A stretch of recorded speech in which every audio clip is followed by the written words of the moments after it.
Was basteln wir heute? Bestimmt eine Maus.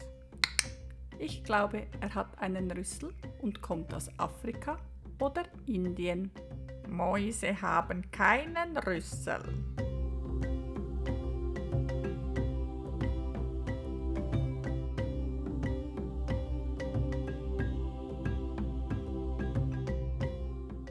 Ganz schön große Ohren. Etwas groß für Mäuse. Das sind Elefanten, die sind gar nicht klein. Das sind die größten Landsäugetiere. Lass sie durch, sie gehen spazieren. Eine echte Elefantenparade. Flip, flap.